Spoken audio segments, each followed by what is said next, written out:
Shalom, selamat pagi bagi seluruh umat Tuhan dimanapun Anda berada, bahkan bagi seluruh sidang jemaat Gereja Pentakosta Tabernakel Kristus Raja Gorong-Gorong. Pagi hari yang indah ini kami akan melaksanakan ibadah singkat kami. Namun sebelum itu kami ingin menyampaikan kondisi terbaru daripada kami suami istri. Puji Tuhan, oleh karena kasih pertolongan dari Tuhan, kami boleh meminum obat antivirus 10 hari dan kloroquin 5 hari. Setelah semuanya itu kami dijadwalkan untuk tes yang pertama, tes darah dan juga swab, ambil cairan dari hidung dan dari mulut. Kemudian darah kami sudah dikirim ke Jayapura dan 3 hari yang lalu kita mendapat kabar, puji Tuhan kita berdua sama-sama negatif. Terima kasih untuk semua doa-doa, perhatian dari sidang jemaat dan keluarga semuanya. Kemudian kami sudah diambil tes darah yang kedua. Sebenarnya hasilnya kemarin, tetapi dari Jayapura belum mengirimkan hasilnya, jadi kami disuruh menunggu sampai hari ini. Kami percaya hari ini adalah hari kemenangan bagi kami, dan banyak orang yang sudah tes untuk kedua kalinya akan negatif, dan kami semua boleh pulang. Terima kasih untuk semua perhatiannya bagi kami. Kami akan melaksanakan ibadah ini dengan disertai dengan perjamuan suci. Namun kami tidak mempunyai anggur atau sirup atau apapun itu, jadi kami cuma mempunyai roti perjamuan dan air putih. Kami harap bagi sidang jemaat di rumah yang ada sirup atau anggur atau apapun itu boleh disiapkan. Kalau tidak punya, boleh ada roti dengan air putih saja, tidak apa-apa.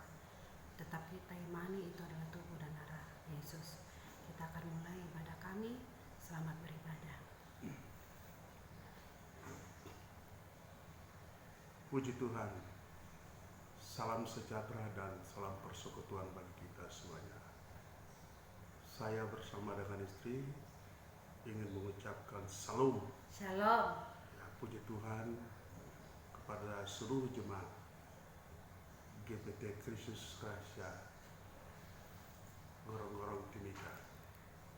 Saya bersama istri mengajak kita pada minggu pagi yang indah ini, walaupun suasananya tidak di dalam gereja, kami masih di ruangan, masih di rumah sakit, tetapi tidak mengurangi rasa cinta kita kepada Tuhan Yesus Kristus dan tidak mengurangi semangat kita untuk tetap beribadah kepada Tuhan.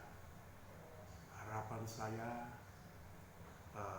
ibadah kita pada pagi hari ini, walaupun semangat di rumah-rumah dan kami di rumah sakit, tetapi semangat cinta kasih kita kepada Tuhan tidak pernah pudar, dan kita akan terus beribadah kapanpun dan apapun yang terjadi, karena itu merupakan kewajiban kita kepada Tuhan kita, Sang Pencipta mempelai surga kita yang kita kasihi.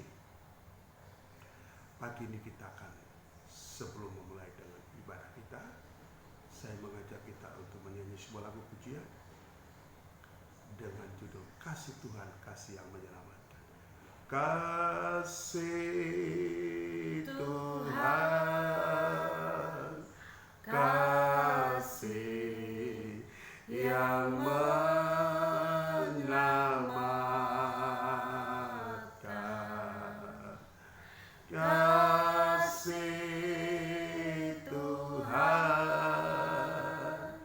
tak berkesudahan,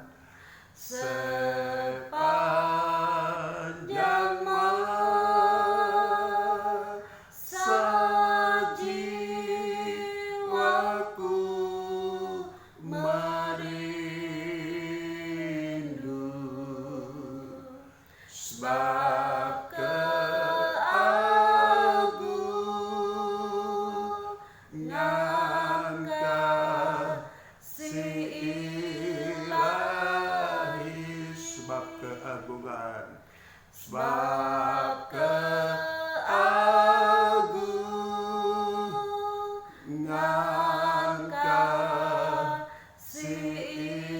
ilahi. Kita berdoa.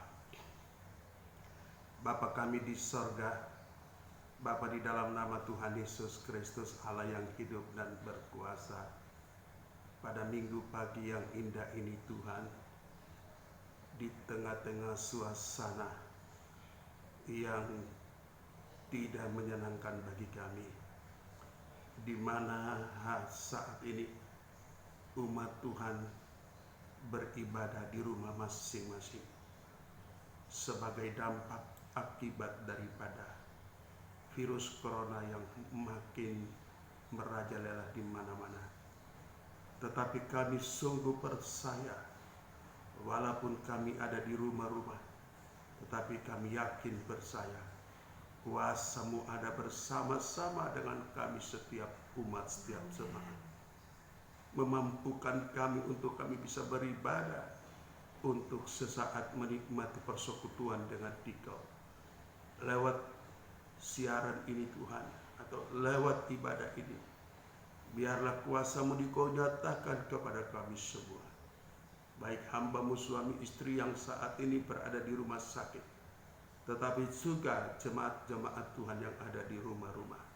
Biarlah sukacita ilahi terus kami alami dalam kehidupan kami. Kami bersyukur buat nafas hidup, kami bersyukur buat kesehatan, kami bersyukur buat kekuatan, kesanggupan, dan hari baru yang Tuhan berikan bagi kami, untuk kami boleh menikmati kesempatan untuk beribadah di pagi hari ini. Ke dalam tangan Tuhan kami serahkan seluruh hidup kami, dan biarlah lewat suasana seperti ini kami tetap beribadah kepada Tuhan, merenungkan firman-Mu sebagai kekuatan bagi kami, sambil kami mempersiapkan diri kami sebagai pengantin Tuhan, sebagai mempelai wanita Kristus, untuk menantikan kedatangan Dikau mempelai laki-laki surga pada saat yang semakin dekat, di ambang pintu. Karena itu Tuhan, hati kami terus ada di dalam sukacita ini, dalam menantikan Engkau. Kuatkan kami untuk kami tetap ada di dalam persekutuan dengan Dikau. Jangan seorang pun kehilangan persekutuan dengan Engkau Tuhan. Terima kasih Tuhan, terpuji-puji nama-Mu. Kami mulaikan ibadah ini dengan memohon belas kasihan kemurahan Tuhan. Kami tolak segala pekerjaan kuasa kegelapan roh-roh dunia, wirasata iblis dalam bentuk apapun, pergi dari kehidupan kami. Biarlah kami beribadah dengan setulus hati, dengan sungguh-sungguh hanya kepada Dikau Tuhan Yesus Kristus, Kepala Gereja, bahkan mempelai surga yang mengasihi kami. Haleluya, amin.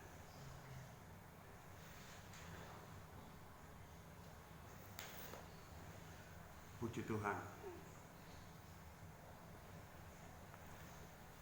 Baiklah, pagi hari ini kita akan membaca firman Tuhan.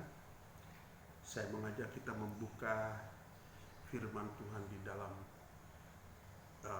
Injil Matius pasal yang ke-24 ayat yang ke-37 sampai dengan 44. Topik daripada firman Tuhan adalah berjaga-jaga.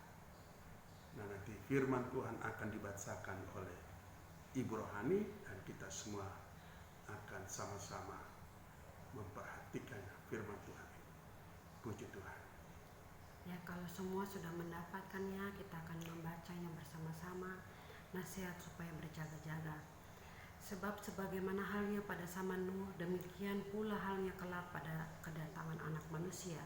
Sebab sebagaimana mereka pada zaman sebelum air bah itu makan dan minum, kawin dan mengawinkan, sampai kepada hari Nuh masuk ke dalam bahtera, dan mereka tidak tahu akan sesuatu sebelum air bah itu datang dan melenyapkan mereka semua. Demikian pula lah halnya kelak pada kedatangan Anak Manusia. Pada waktu itu kalau ada 2 orang di ladang, yang seorang akan dibawa dan yang lain akan ditinggalkan. Kalau ada 2 orang perempuan yang sedang memutar batu kilangan, yang seorang akan dibawa dan yang lain akan ditinggalkan. Karena itu berjaga-jagalah, sebab kamu tidak tahu pada hari mana Tuhanmu datang. Tetapi ketahuilah ini, Jika tuan rumah tahu pada waktu mana pada malam hari pencuri akan datang, sudahlah pasti ia berjaga-jaga dan tidak akan membiarkan rumahnya dibongkar. Sebab itu hendaklah kamu juga siap sedia, karena Anak Manusia datang pada saat yang tidak kamu duga. Demikian pembacaan firman Tuhan. Ya, puji Tuhan. Firman Tuhan pada pagi hari ini terambil dari Injil Matius pasal yang ke-24, ayat yang ke-37 sampai dengan 44. Topik dari firman Tuhan adalah bercakap-cakap. Inti daripada pembacaan ini adalah kedatangan Anak Manusia atau kedatangan Tuhan Yesus Kristus. Pertanyaannya bagi saya dan saudara, apakah kita sudah siap kalau saat ini atau hari besok atau minggu depan, bulan depan, Anak Manusia datang? Apakah saudara dan saya sudah siap? Tentu ini pertanyaan besar kepada kita semua. Kita sebagai pengantin perempuan Kristus atau mempelai wanita Kristus, tentu kita mempersiapkan diri kita. Mempersiapkan diri kita ibarat sebuah perkawinan. Dua-dua harus siap, baik mempelai perempuan maupun mempelai pria. Mempelai pria sudah siap, sesaat lagi akan datang. Apakah kita sebagai pengantin Kristus, mempelai wanita Tuhan, sudahkah kita siap untuk menyongsong kedatangan mempelai laki-laki surga? Tanda-tanda zaman yang terjadi hari-hari ini sangat jelas menunjukkan kepada kita bahwa tidak ada sesuatu yang akan menghalangi kita lagi. Tidak ada pilihan lain bagi kita kecuali kita mempersiapkan seluruh kehidupan kita, pribadi lepas pribadi, untuk menyongsong kedatangan Anak Manusia. Sangat-sangat dekat, sudah di ambang pintu. Marilah kepada kita semua, seluruh jemaat, tidak peduli siapapun kita, saya mengajak kita untuk hari-hari ini kita tidak perlu takut khawatir dengan situasi kondisi yang ada. Tapi selagi Tuhan berikan kita kesehatan, memberikan kita kehidupan, kesempatan, manfaatkan kesempatan ini untuk kita mempersiapkan diri kita bahwa kedatangan Anak Manusia sudah di ambang pintu dan tidak lama. Tanda-tanda sudah jelas, dimulai dari tanda-tanda umum, tanda-tanda khusus, bahkan tanda-tanda sangat khusus sudah nyata dan sudah terlihat, bahkan sudah terjadi. Apa yang terjadi melanda dunia sekarang ini merupakan aba-aba, merupakan sinyal bagi gereja, bagi mempelai wanita, mempersiapkan diri bahwa kedatangannya tidak lama lagi, itu segera akan terjadi. Nah, firman Tuhan yang baru saja kita baca, Alkitab dengan jelas berkata, kedatangan Tuhan yang terakhir kali, atau kedatangan Tuhan untuk mengangkat gerejanya, ibarat peristiwa Nuh. Apa yang terjadi pada waktu peristiwa Nuh? Saat Nuh mempersiapkan batra keselamatan itu, orang-orang ketika itu, mereka masa bodoh, mereka tidak mau tahu dengan apa yang dikerjakan oleh Nuh. Mereka hidup sesuai dengan maunya sendiri. Dikatakan pada waktu itu, saat Nuh mempersiapkan batra itu, orang-orang ketika itu mencibir, mencela, mencemooh, dan bahkan mereka menghina Nuh. Tetapi Nuh tidak peduli. Nuh tetap bekerja, melakukan firman Allah, melakukan perintah Tuhan. Alkitab katakan, semua yang diperintahkan Tuhan dilakukan oleh Nuh. Nuh mempersiapkan batra. Batra itu keselamatan. Keselamatan kita harus kerjakan hari-hari ini.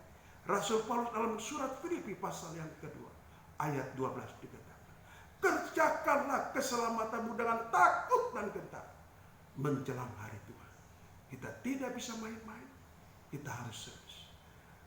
Umat Tuhan yang sangat saya kasih, jemaat yang ada di rumah-rumah, hati saya bergetar ketika membaca firman Tuhan ini. Dan bertanya-tanya, apakah jemaat sudah siap ketika Tuhan datang untuk membawa masuk? Terjadi pengangkatan itu. Oh, sebagai seorang hamba Tuhan, tentu ini merupakan beban.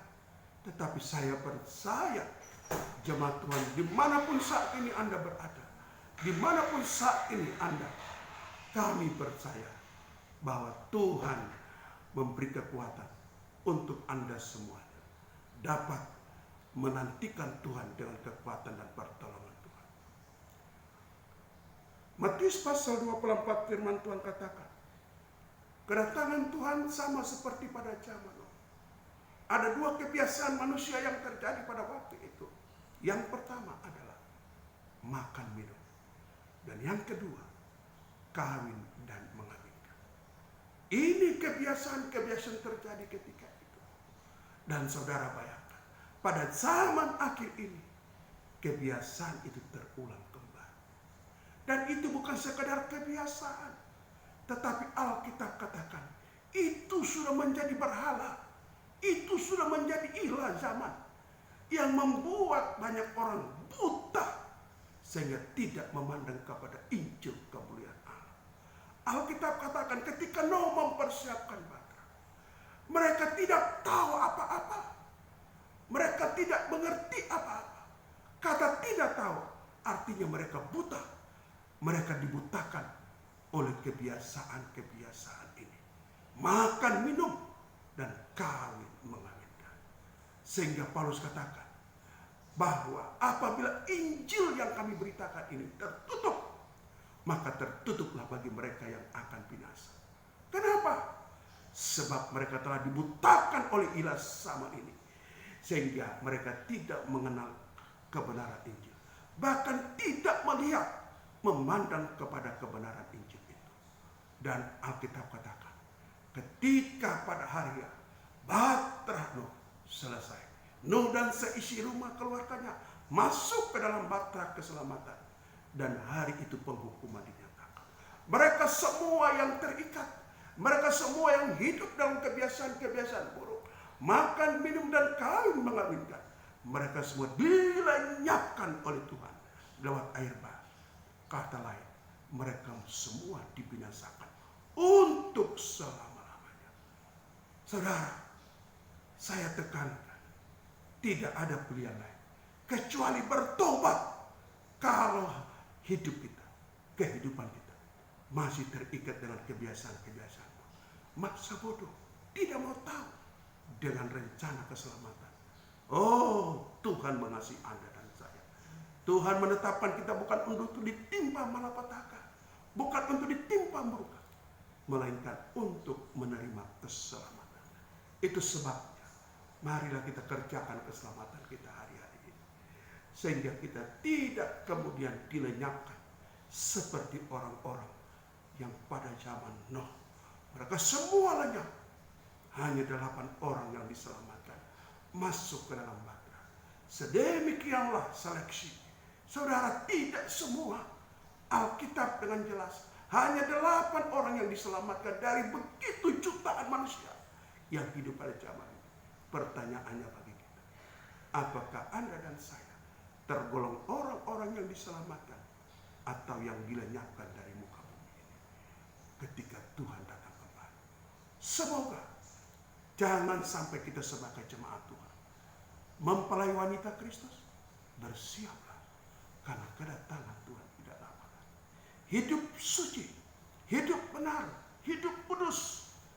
Jauhkan dirimu, jauhkan dari hal-hal kebiasaan-kebiasaan buruk, dari ilah-ilah zaman. Paulus katakan di dalam Filipi pasal yang kedua. Coba dibaca, Filipi pasal yang kedua. Filipi pasal 3 ayat yang ke-19. Filipi pasal 3 ayat 19. Dengan perikop nasihat-nasihat kepada jemaat. Nasihat kepada jemaat. Kesudahan mereka ialah kebinasaan. Kesudahan mereka ialah kebinasaan. Tuhan mereka ialah perut mereka. Tuhan mereka ialah perut mereka. Makan minum itu sudah menjadi ilah, menjadi sesuatu yang berhala, dikatakan Tuhan mereka adalah perut mereka. Terus kemuliaan mereka ialah aib mereka. oh, dosa merupakan satu kemuliaan mereka menganggapnya. Terus Pikiran mereka semata-mata tertuju kepada perkara duniawi. pikiran sudah tertuju kepada perkara. Pikiran mereka sudah diikat. Pikiran mereka sudah dikuasai oleh perkara dunia. Mereka lupa bahwa Tuhan datang untuk melepaskan kita dari dunia ini.